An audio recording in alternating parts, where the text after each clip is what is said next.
Bismillahirrahmanirrahim. Assalamualaikum warahmatullahi wabarakatuh. Alhamdulillah, salatu wassalamu ala Rasulillah wa ala alihi wa sahbihi wa man walah, amma ba'd. Baik, pada video kali ini kita akan membahas mengenai macam-macam teori belajar peserta didik. Sebelum kita membahas macam-macam teorinya, lebih dulu kita akan membahas mengenai pengertian teori belajar. Setelah itu kita masuk ke fungsi teori belajar.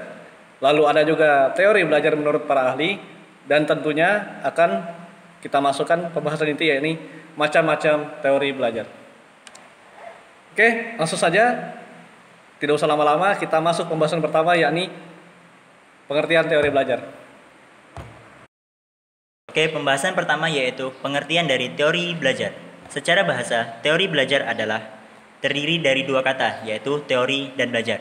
Teori adalah seperangkat asas yang di dalamnya memuat ide, prosedur, dan prinsip yang dapat dipelajari, dianalisis, serta dibuktikan kebenarannya.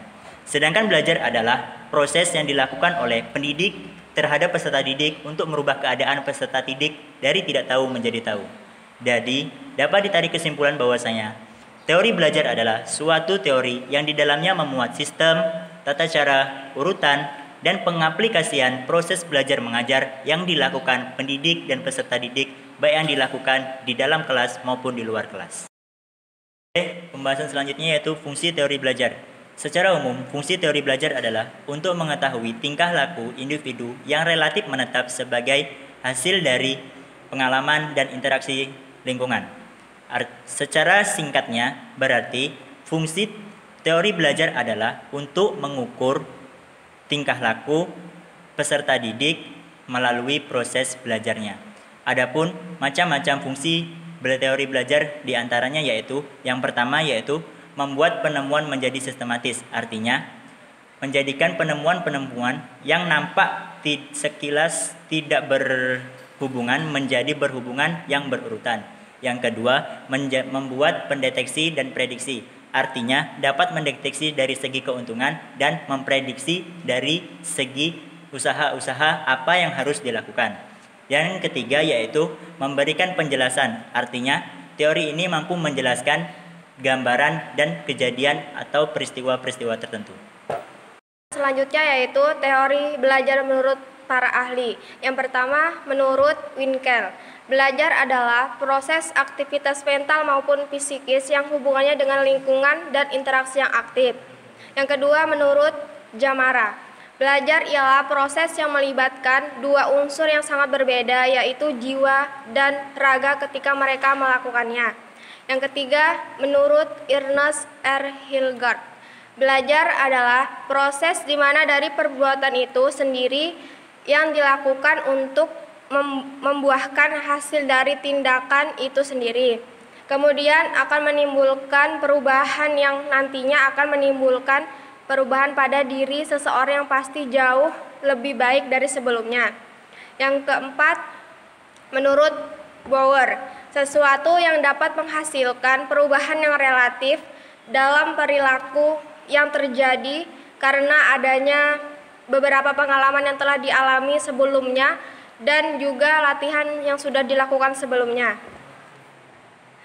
Selanjutnya, menurut Muhammad Surya, belajar adalah suatu proses usaha belajar yang sudah dilakukan setiap individu untuk mendapatkan adanya perubahan pada dirinya sendiri. Selanjutnya, menurut Imron, proses belajar adalah proses perubahan tingkah laku seseorang yang relatif menetap karena hal itu terbentuk dari suatu pengalaman.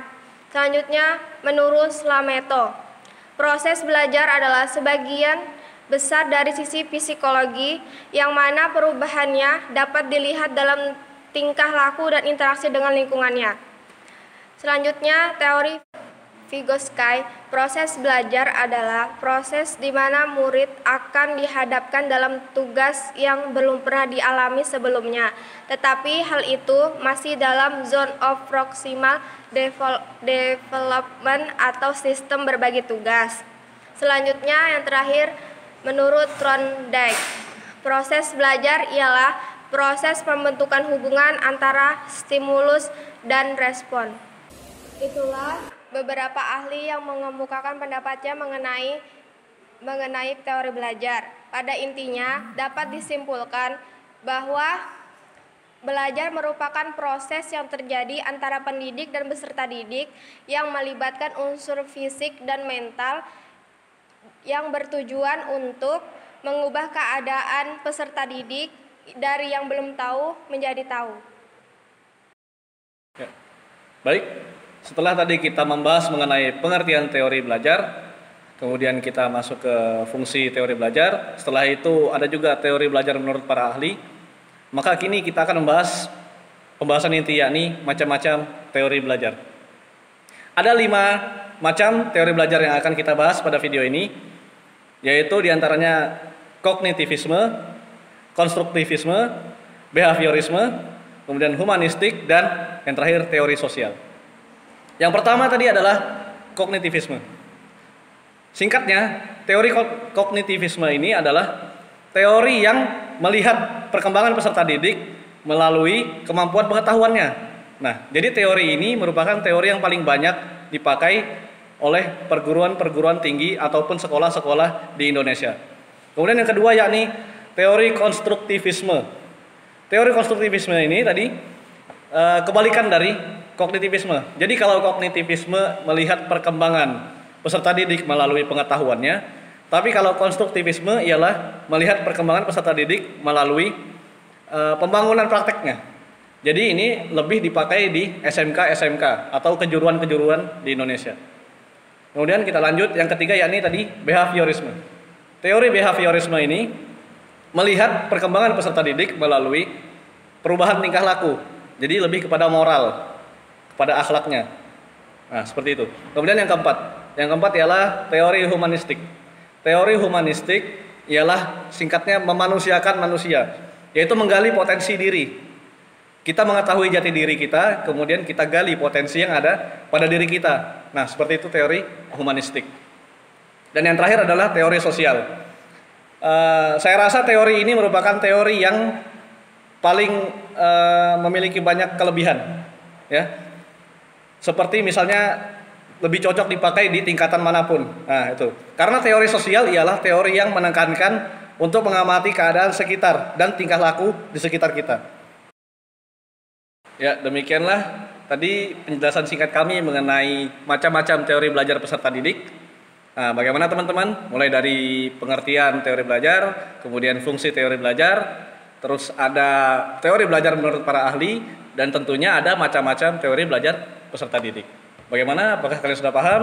Atau ada yang bertanyakan? Atau ada yang kurang setuju? Silakan berpendapat di kolom komentar ya. Terima kasih dari kami.